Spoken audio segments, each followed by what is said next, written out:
Bom dia, turma. Seja bem-vindo à nossa aula de hoje. Hoje é dia 17 do mês de novembro de 2021. Bom, na aula de português de hoje, eu vou deixar a correção da atividade da aula passada.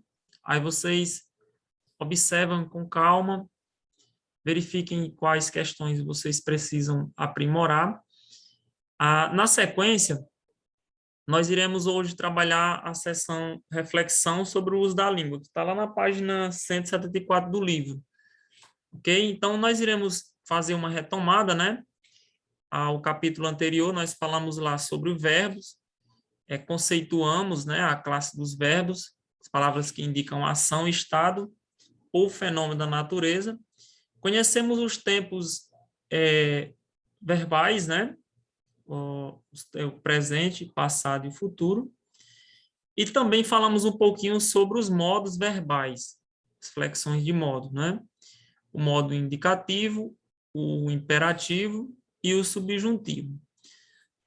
Também começamos a conversar um pouquinho sobre a flexão de pessoa, né? E número. Então, a gente conversou um pouquinho, trabalhamos algumas aulas sobre os verbos, fizemos algumas atividades, e agora nesse capítulo a gente retoma um pouquinho. Então, vou deixar um vídeo lá no grupo, porque hoje especificamente a gente irá conhecer alguns tempos verbais, né, que são usados no modo indicativo. Então, essa aula eu vou dividir em dois blocos. Vamos trabalhar a parte de conceito, com 3 questões, e aí na próxima aula a gente faz uma retomada e trabalha algumas outras questões nas páginas seguintes, certo? Então, vamos lá. Vocês assistem lá um videozinho curto de 6 minutos, onde apresenta lá os tempos verbais utilizados no modo indicativo, e na sequência vocês voltam e assistem a apresentação da aula, certo? Então, vamos lá. No caso, vocês fazem a correção, o procedimento, né, da aula passada, assistem os vídeos, eu coloquei até aqui, ó, no PDF, para vocês não esquecerem, né? São 2 vídeos. E aí copia e resolve a atividade da página 174, as questões 1, 2 e 3. Façam as questões, comecem a fazer a atividade somente quando assistirem os vídeos. Fica mais fácil, certo? Então, vamos lá. Aqui no caso, pessoal, após os vídeos que vocês assistirem, né?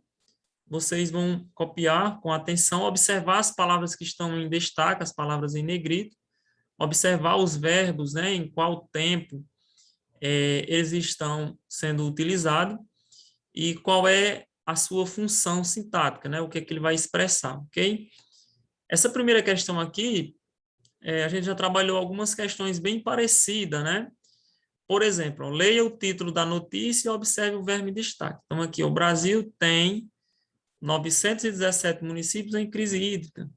Então, a palavrinha aqui, ó, palavra de ação tem, né, o verbo ter. Aí ele pergunta aqui, a forma verbal empregada no título, ela expressa um fato presente, passado ou futuro? Então, vocês vão verificar o tem está flexionado em qual tempo, né? A letra B, ó, com qual objetivo o autor emprega esse tempo verbal? Como eu já coloquei em outros momentos, nas manchetes das notícias, é muito comum trazer, né, utilizar-se do tempo verbal presente, porém está mencionando algo que já aconteceu, né? Então, o objetivo é justamente deixar mais próximo, né? Trazer uma veracidade. Então, a notícia, ela usa muito desse tempo verbal, principalmente nas manchetes, para dar uma ideia mais de atualidade, ok? Então, ó, com qual objetivo o autor emprega esse tempo verbal? Para tornar mais próximo, né, do leitor, mais atual a notícia ou o fato mencionado, ok? Então, é mais ou menos por dentro dessas ideias colocadas aqui. Aí, na 2, releia o primeiro parágrafo da notícia.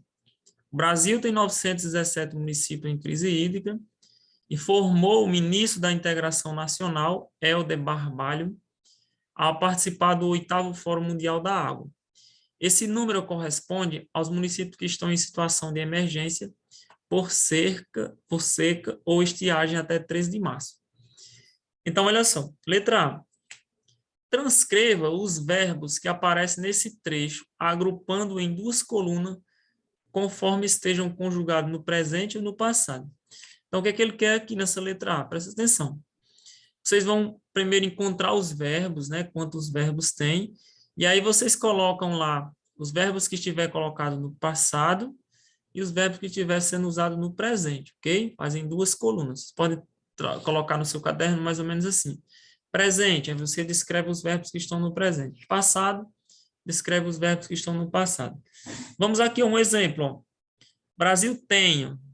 Então, o verbo tem aqui, ele vai para a coluna do presente, né? Em crise hídrica. Informou. Informou, do verbo informar, ele está sendo usado aqui no passado. Então, só um exemplo aqui, né? Então, separa lá. Pode separar até numa linha mesmo, numa primeira linha, você coloca só os verbos do presente. Na segunda linha, os verbos no passado, ok? Fica melhor assim de vocês organizarem. A letra B, ele colocou assim. Que efeito de sentido o emprego do presente do indicativo e da terceira pessoa constrói no texto da notícia. Então, como a gente sabe, quando ele coloca no verbo no modo indicativo, é um modo da verdade, da certeza, né? Então, ele tá dentro desse contexto. O modo indicativo, ele constrói uma ideia, né, de momento atual, né? De veracidade, de certeza. Quando ele coloca na terceira pessoa, ele está dando aí uma ideia de neutralidade, né?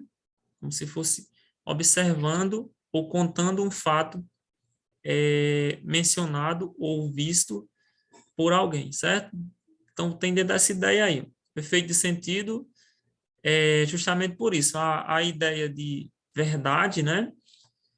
Por trazer o modo indicativo, e a terceira pessoa, ela traz aí uma neutralidade. Quando eu narro a cena em terceira pessoa, eu estou observando, né? Não estou colocando o ponto de vista, ok?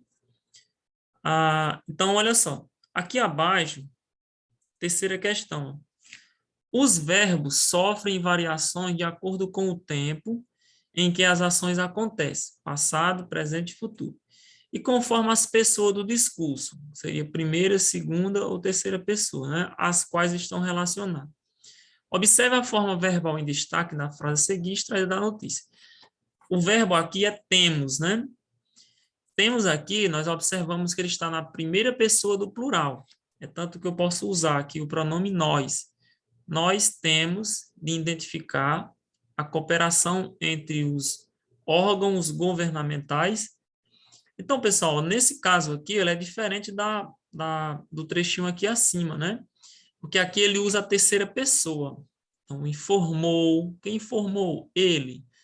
Né? Então, assim, ali ele narra lá na terceira pessoa. Já aqui ele vai usar a primeira pessoa. Então, quando ele usa a primeira pessoa, ele acaba sendo, ou seja, participando da ação também, né? Então, olha só. Letra A. Em que tempo e pessoa do discurso está flexionado o verbo que compõe a frase? Então, temos aqui está no presente, né?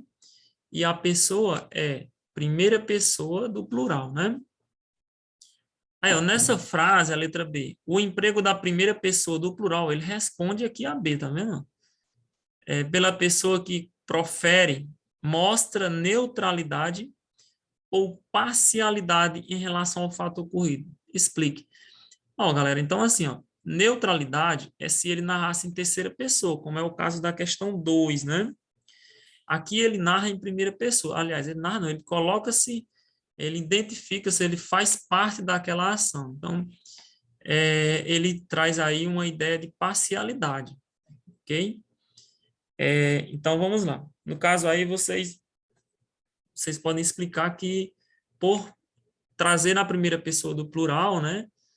A pessoa que profere aí a fala, ela acaba participando, né? Como daquela ação de intensificar, ok? Então, ele participa, ele coloca no temos, ele se coloca também como coautor daquela ação, certo? Ok? Então, a atividade são essas 3 questões, vocês leem com calma, assistam os vídeos, né? Que fica mais fácil vocês produzirem as suas respostas, ok? E qualquer dúvida eu aguardo para saná-las no privado. De preferência na parte da manhã, porque na quarta-feira é o dia que eu tenho aula na outra escola à tarde, certo? Fica mais difícil eu responder para vocês. Bom, então é isso. Então, um abraço, fiquem com Deus e eu aguardo as devolutivas.